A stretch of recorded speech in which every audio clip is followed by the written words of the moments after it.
राजा भानु प्रताप 3 कन्या के पिता थे। तीनों कन्या बहुत ही सुंदर थी। सबसे बड़ी राजकुमारी का नाम गरिमा था और मझली राजकुमारी का गुंजन, और सबसे छोटी और चंचल राजकुमारी का नाम वंदना था। वंदना दुर्गा माँ की परम भक्त थी। वो रोज सुबह दुर्गा माँ की पूजा अर्चना करने के बाद ही कुछ खाती थी। यही एक कारण था कि उसकी बड़ी 2 बहनें उसे पसंद नहीं करती थी। फिर भी वंदना अपने बहनों के साथ बहुत हंसी खुशी से रहती थी। एक दिन राजा भानु प्रताप अपनी बेटियों के साथ बगीचे में बैठा हुआ था। आज मैं आप तीनों से कुछ सवाल पूछना चाहता हूँ। हाँ पिताजी, पूछिए, क्या पूछना है? बताओ, तुम तीनों राजकुमारी किसके भाग्य का खाते हो?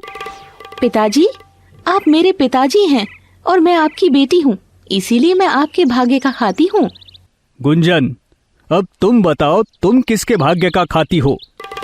पिताजी, आप हमसे ऐसा क्यों पूछ रहे हो? ये भी कोई पूछने वाली बात है? आप हमारे राजा हो और हम आपकी राज्य में रहते हैं, तो सीधी सी बात है ना कि मैं राजा के भाग्य का खाती हूँ। वंदना बेटी, अब तुम बताओ कि तुम किसके भाग्य के खाती हो? पिताजी, हम इस धरती पर रहते हैं और इस धरती पर रहने वाले सभी प्राणी अपने अपने भाग्य का खाते हैं। इसी तरह मैं भी अपने भाग्य का खाती हूँ। वंदना की बात सुनकर राजा गुस्सा हो जाते हैं। तुम अपने भाग्य का खाती हो? ठीक है, तो आज से तुम अपने भाग्य का खाना, पर हाँ, इस राजमहल में नहीं, इस राज्य के सबसे डरावने जंगल में, जहाँ न तुम्हें खाना मिलेगा ना ही पानी। फिर तुम्हें पता चलेगा कि तुम अपने भाग्य का खाती हो या मेरे। ये बोलने के बाद राजा वंदना को राजमहल से निकाल देते हैं और राज्य के सबसे घने और डरावने जंगल में छोड़ देते हैं। लेकिन वंदना को समझ नहीं आया कि उसकी गलती क्या थी। फिर वो एक पेड़ के नीचे गई और दुर्गा माँ के नाम का जप करने लगी। वो माता की भक्ति में इतनी मग्न हो गई थी कि उसे समय का पता ही नहीं चला। माता रानी का जप करते करते उसका गला सूख गया और उसे बहुत प्यास लग गई। वो पानी की खोज में चलने लगी। थोड़ी देर चलने के बाद उसे एक तालाब दिखाई दिया। उस तालाब को देखकर वो बहुत खुश हो गई और अपना हाथ मुंह धोकर पानी पीने लगी। उस तालाब से जैसे वो पानी पीकर उठी तो अचानक वो तालाब सूख गया। तालाब को देखकर वो हैरान रह गई। उसको अपनी आंखों पर यकीन नहीं हो रहा था। तभी उसने देखा उस तालाब के बीचों बीच नीचे जाने की सीढ़ियां बनी हुई है। उसे ये माँ दुर्गा का चमत्कार लगा। वो सीढ़ियों के सहारे नीचे जाने लगी। थोड़ी दूर जाने के बाद उसने देखा कि वहां एक शेर की मूर्ति है। एक पल को तो वो डर गई और थोड़ी देर तक वहीं खड़ी हो गई। कुछ देर बाद उसे ख्याल आया कि शेर तो माता की सवारी है।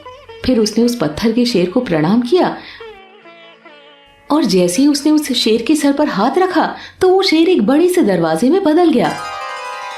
ये क्या? वो शेर की मूर्ति दरवाजे में कैसे बदल गई? हे दुर्गा माँ, ये सब क्या हो रहा है? मुझे तो कुछ समझ में नहीं आ रहा है। आपकी लीला आप ही जानो माँ। ये बोलकर वंदना उस दरवाजे से अंदर चली गई। वो जैसे अंदर गई उसने देखा कि वहां एक सुंदर सा बगीचा बना हुआ है और बगीचे में सुंदर सुंदर फूल खिले हुए हैं और उसके बीचों बीच एक छोटा सा सरोवर है। वो सरोवर के पास गई। बगीचे में गिरे फलों को देखकर उसे भूख लग गई और वो फलों को उठाकर खाने लगी। फिर थोड़ी देर में अंधेरा हो गया। चारों तरफ सन्नाटा देख वंदना डर गई और बोलने लगी, हे दुर्गा माँ, आप कहाँ हो? मुझे यहाँ पर बहुत डर लग रहा है। आपकी बेटी आपको पुकार रही है माँ, दर्शन दीजिए माँ, दर्शन दीजिए। और ऐसा बोलती हुई वंदना वहीं पर सो गई। तभी उसके सपने में माँ दुर्गा प्रकट हुई और कहने लगी, बेटी तुम परेशान मत हो, तुम्हें मुझ पर भरोसा है ना, तो डरो मत, तुम्हारी माँ हमेशा तुम्हारे साथ ही है। वंदना बेटी, मेरी बात को ध्यान से सुनना। जब तुम जागोगी तुम्हें कुछ पांव के निशान दिखाई देंगे। उस निशान पर चलते चलते जब तुम आगे जाओगी तो तुम्हें एक महल दिखाई देगा, तो तुम उस महल के अंदर चली जाना। अंदर जाते ही तुम्हें 2 सुंदर राजकुमार दिखाई देंगे जो अचेत अवस्था में होंगे। तुम उन्हें छूती हुई आगे बढ़ जाना। फिर तुम्हें एक कमरे से रोशनी आती दिखाई देगी। जैसे ही तुम उस कमरे के अंदर जाओगी तो तुम्हें एक सुंदर राजकुमार दिखेगा और तुम उस राजकुमार को छू देना। तो वो जग जाएगा। उसके जगते ही तुम उसके गले में फूलों की माला डाल देना, वही तुम्हारा पति होगा। इतने में वंदना की आंख खुल गई और वो हड़बड़ा कर उठ गई। ये सब क्या हुआ? क्या वो सब एक सपना था? क्या सच में ऐसा होगा? हे दुर्गा माँ, अपनी बेटी की सहायता करना। फिर उसने बगीचा से फूल उठाए और उन फूलों से हार बनाने लगी। जैसे वो पीछे मुड़ी, उसे पांव के निशान दिखाई दिए। अरे, ये तो बिल्कुल वैसा ही हो रहा है जैसे कि माँ दुर्गा ने सपने में कहा था। वंदना उन निशान के साथ आगे चलती गई तो कुछ दूर पर उसे एक बड़ा सा महल दिखाई दिया। फिर वो महल के अंदर गई तो उसे वो 2 राजकुमार दिखाई दिए जो अचेत खड़े थे। और तब वंदना ने दोनों राजकुमारों को छुआ। छूते ही उन 2 राजकुमारों में चेतना लौट आई। उसके बाद वंदना को थोड़ी दूर एक कमरे से रोशनी आती दिखी और वो उसमें चली गई, जहां उसे एक बहुत सुंदर सा राजकुमार दिखा जो हिलडुल नहीं रहा था। वंदना ने उस राजकुमार को छुआ और झट से राजकुमार में प्राण आ गए। राजकुमार के जागते ही वंदना ने उसके गले में अपने हाथ से गुथी माला पहना दी। फिर दोनों की सहमति से शादी हो गई और वो दोनों खुशी खुशी रहने लगे।